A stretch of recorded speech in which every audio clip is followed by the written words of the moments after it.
امرو و یار کی آنکھ کھلی تو وہ بے اختیار چونک کر اٹھ بیٹھا۔ اس کے چہرے پر بے پناہ حیرت تھی۔ وہ آنکھیں پھاڑ کر حیرت سے ادھر ادھر دیکھ رہا تھا۔ اس نے دونوں ہاتھوں سے بے اختیار آنکھیں ملیں اور ایک بار پھر آنکھیں پھاڑ پھاڑ کر دیکھنے لگا۔ کیا مطلب؟ یہ میں کہاں آ گیا ہوں؟ یہ کون سی جگہ ہے؟ امرو نے حیرت بھرے لہجے میں بڑبڑاتے ہوئے کہا۔ وہ ایک انتہائی آرام دہ اور شاہانہ انداز کے بستر پر بیٹھا ہوا تھا۔ کمرے کی سجاوٹ بھی انتہائی شاہانہ انداز کی تھی۔ سجاوٹ دیکھ کر اسے یوں محسوس ہو رہا تھا کہ جیسے وہ شاہی محل میں موجود ہو۔ اس نے بے اختیار اپنے بازو پر چٹکی بھری کیونکہ اسے اچانک خیال آیا تھا کہ کہیں وہ خواب تو نہیں دیکھ رہا، لیکن جب چٹکی بھرنے سے اسے تکلیف محسوس ہوئی تو اس نے بے اختیار ہونٹ بھینچ لیے کیونکہ اب اسے یقین آ گیا تھا کہ وہ خواب نہیں دیکھ رہا۔ لیکن اسے حیرت اس بات پر ہو رہی تھی کہ وہ تو گھوڑے پر سوار واپس اپنے ملک جا رہا تھا اور راستے میں پڑنے والی سرائے میں سویا تھا، لیکن اب اس کی آنکھ کھلی تو وہ اس شاہانہ انداز میں سجی ہوئی خوابگاہ میں انتہائی شاندار بستر پر سویا ہوا تھا۔ اس نے اپنے لباس پر نگاہ دوڑائی تو اسے یہ دیکھ کر اطمینان ہو گیا کہ وہ اپنے ہی لباس میں تھا۔ اس کے سر پر پگڑی بھی موجود تھی اور بغل میں زنبیل بھی۔ امرو کی عادت تھی کہ وہ جب بھی کسی سرائے میں سوتا تھا تو زنبیل کو اپنی بغل میں ہی رکھ کر سوتا تھا، کیونکہ اسے معلوم تھا کہ سرائے میں چوریاں بہت ہوتی ہیں، اس لیے اس کی زنبیل بھی چوری ہو سکتی تھی۔ ابھی وہ یہ سب کچھ دیکھ ہی رہا تھا کہ کمرے کا دروازہ کھلا اور ایک انتہائی خوبصورت لڑکی جس کے جسم پر انتہائی شاندار لباس تھا اندر داخل ہوئی۔ کنیز شہزادہ امرو کی خدمت میں سلام عرض کرتی ہے، لڑکی نے امرو کے سامنے پہنچ کر ادب سے جھکتے ہوئے کہا۔ شہزادہ امرو؟ کیا مطلب؟ میں کیسے شہزادہ ہو گیا؟ میں تو خواجہ امرو ہوں اور میں تو رات کو سرائے میں سویا تھا، پھر میں یہاں کیسے آ گیا؟ یہ کون سی جگہ ہے اور تم کون ہو؟ امرو نے انتہائی حیرت بھرے لہجے میں کہا۔ یہ ملک سیستان ہے۔ اس ملک کے بادشاہ کی اکلوتی بیٹی شہزادی زرنگار ہے اور شہزادی زرنگار آپ کو بے حد پسند کرتی ہے۔ وہ آپ کے کارناموں کی دیوانی ہے۔ انہوں نے بادشاہ سلامت سے ضد کر رکھی تھی کہ اگر وہ شادی کریں گی تو صرف آپ سے۔ بادشاہ سلامت نے شہزادی حضور کی ضد پر انہیں آپ سے شادی کی اجازت دے دی، لیکن شرط یہ رکھ دی کہ آپ کو شہزادہ امرو کہا جائے۔ اب شہزادی صاحبہ کو آپ کا انتظار تھا۔ پھر انہیں معلوم ہوا کہ آپ سرائے میں آ کر ٹھہرے ہیں تو انہوں نے اپنے غلاموں کو حکم دیا کہ آپ کو اس طرح شاہی محل میں لایا جائے کہ آپ کی نیند خراب نہ ہو۔ چنانچہ آپ کو نیند کی حالت میں یہاں لایا گیا اور اب صبح ہو گئی ہے۔ شہزادی صاحبہ آپ سے ملنا چاہتی ہیں تاکہ آپ کی رضامندی حاصل کر کے آپ سے شادی کا اعلان کر سکیں۔ اور یہ بھی بتا دوں کہ میں شہزادی صاحبہ کی خاص کنیز ہوں، میرا نام گلنار ہے۔ شہزادی حضور نے کہا ہے کہ اگر آپ ان سے شادی پر رضامند ہو جائیں تو شادی کی بعد آپ کو ملک سیستان کا بادشاہ بنا دیا جائے گا اور ملک سیستان کا سارا خزانہ آپ کو تحفے میں دے دیا جائے گا۔ انہوں نے پیشگی آپ کے لیے یہ تھیلی بھجوائی ہے جو انتہائی قیمتی ہیرے جواہرات سے بھری ہوئی ہے، کنیز نے تفصیل بتاتے ہوئے کہا، اور کمر سے بندھی ہوئی ایک تھیلی نکال کر اس نے بڑے مؤدبانہ انداز میں امرو کو پیش کر دی۔ امرو نے انتہائی مسرت بھرے انداز میں تھیلی جپٹی اور اسے کھول کر دیکھنے لگا۔ اس میں واقعی انتہائی قیمتی ہیرے جواہرات بھرے ہوئے تھے۔ خوشی سے بے اختیار اس کی باتیں کھل گئیں۔ اس کے ذہن میں ملک سیستان کا بادشاہ بننے کا تصور گھوم گیا۔ میں شہزادی سے شادی کے لیے تیار ہوں، ابھی اور اسی وقت تیار ہوں، امرو یار نے جلدی سے بستر سے اترتے ہوئے کہا۔ آئیے پھر شہزادی حضور سے مل لیجئے تاکہ آپ کی فوری شادی کا انتظام کیا جا سکے، کنیز نے کہا اور واپس دروازے کی طرف مڑ گئی۔ امرو نے جلدی سے تھیلی اپنی زنبیل میں ڈالی اور بستر سے اٹھ کر نیچے پڑی ہوئی جوتیاں پہنی اور جلدی سے کنیز کے پیچھے پیچھے دروازے کی طرف بڑھ گیا۔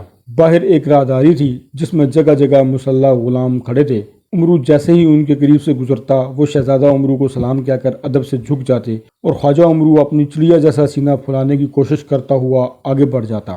اس کا دماغ ہواؤں میں اڑنے لگ گیا تھا۔ وہ ابھی سے اپنے آپ کو ملک سیستان کا بادشاہ سمجھنے لگ گیا تھا۔ اس کی گلہری کی دموں کی طرح لٹکتی ہوئی مونچھیں خود بخود پھڑپھڑانے لگ گئی تھیں۔ راہداری کے اختتام پر ایک وسیع و عریض صحن تھا جس کے آخر میں باہر جانے کا دروازہ تھا۔ کنیز اس صحن سے گزر کر دروازے کی طرف بڑھی چلی جا رہی تھی، اس لیے امرو کو بھی اس کے پیچھے جانا پڑ رہا تھا۔ یہ تم کہاں جا رہی ہو کنیز گلنار؟ کیا شہزادی محل سے باہر موجود ہے؟ امرو سے رہا نہ گیا تو آخر اس نے پوچھ لیا۔ یہ تو شاہی مہمان خانہ ہے شہزادہ امرو حضور، شہزادی صاحبہ تو یہاں سے کچھ دور اپنے محل میں رہتی ہیں، کنیز نے جواب دیا اور امرو یار نے اس بات میں سر ہلا دیا۔ باہر نکل کر وہ آگے بڑھا تو امرو کو کچھ ہی دور ایک سفید رنگ کا خوبصورت محل نظر آیا۔ کنیز کا رخ اس کی طرف ہی تھا۔ امرو سمجھ گیا کہ یہی شہزادی کا محل ہوگا اور پھر واقعی تھوڑی دیر بعد وہ اس محل کے ایک بڑے کمرے میں پہنچ گیا۔ کنیز اسے وہاں چھوڑ کر واپس چلی گئی۔ چند لمحوں بعد ایک طرف پڑا ہوا پردہ ہٹا تو امرو کی آنکھیں پردہ ہٹا کر آنے والی انتہائی خوبصورت شہزادی پر اس طرح جم گئیں جیسے لوہا مقناطیس سے چمٹ جاتا ہے۔ میرا نام شہزادی زرنگار ہے شہزادہ امرو، شہزادی نے آگے بڑھ کر مسکراتے ہوئے کہا تو خواجہ امرو چونک پڑا۔ او شہزادی حضور، آپ تو دنیا کی حسین ترین خاتون ہیں، امرو نے چونک کر انتہائی حیرت بھرے لہجے میں کہا۔ شکریہ، بیٹھو اور مجھے بتاؤ کہ کیا تم میرے ساتھ شادی کرنے اور ملک سیستان کا بادشاہ بننے کے لیے تیار ہو؟ شہزادی نے مسکراتے ہوئے کہا۔ بالکل شہزادی حضور، میں آپ سے ابھی اور اسی وقت شادی کرنے کے لیے تیار ہوں، امرو نے کہا۔ لیکن ہمیں معلوم ہوا ہے کہ تم پہلے سے شادی شدہ ہو، شہزادی نے کہا تو امرو اس بار بے اختیار چونک پڑا۔ اسے یوں محسوس ہوا جیسے اس کے منہ میں شہزادی کی بات سن کر کڑواہٹ پھیل گئی ہو۔ ہاں شہزادی حضور، میں پہلے سے شادی شدہ ہوں، لیکن اس سے کیا فرق پڑتا ہے، مرد تو 4 شادیاں کر سکتے ہیں، امرو نے جواب دیا۔ ویسے تو کوئی فرق نہیں پڑتا، کیونکہ مجھ سے شادی کے بعد تم ملک سیستان کے بادشاہ بن جاؤ گے اور پھر سیستان میں ہی رہو گے، لیکن اس کے لیے تمہیں ایک شرط پوری کرنی پڑے گی، شہزادی نے کہا۔ کون سی شرط؟ امرو نے چونک کر پوچھا۔ یہاں سے کچھ دور ایک ویران قلعہ ہے جس کا دروازہ ٹوٹا ہوا ہے۔ یہ قلعہ کھنڈر بن چکا ہے، لیکن اس کھنڈر کے اندر دنیا کا سب سے بڑا خزانہ دفن ہے، اور تمہیں وہ خزانہ ہمارے لیے حاصل کرنا ہوگا، شہزادی نے کہا۔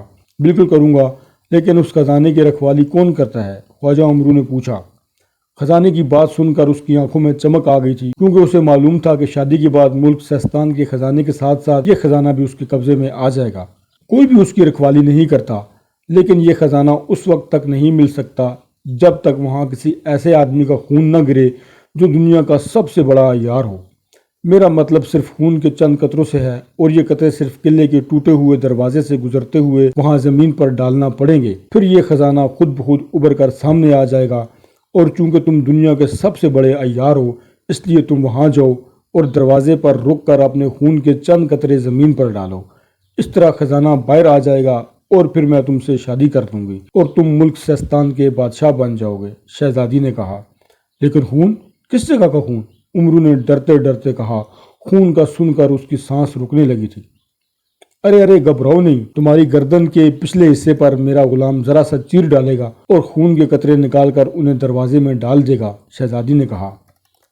لیکن کہیں وہ میری گردن ہی نہ اڑا دے۔ نہیں شہزادی، یہ خطرناک کام ہے، تم اس خزانے کا خیال چھوڑ دو، امرو نے کہا۔ تو پھر میں تم سے شادی ہی نہیں کروں گی، شہزادی نے روٹھے ہوئے کہا۔ اچھا ٹھیک ہے، چلو میں تیار ہوں، امرو نے کہا تو شہزادی اٹھ کھڑی ہوئی۔ اس نے زور سے تالی بجائی تو کمرے میں ایک غلام حاضر ہو گیا۔ وہ بڑا جو ہیکل غلام تھا، اس کے سر پر بھی امرو جیسی پگڑی تھی، لیکن یہ سرخ رنگ کی پگڑی تھی۔ اس کے کانوں میں بڑے بڑے بالے تھے۔ اس نے ہاتھ میں ایک خوفناک تلوار پکڑی ہوئی تھی۔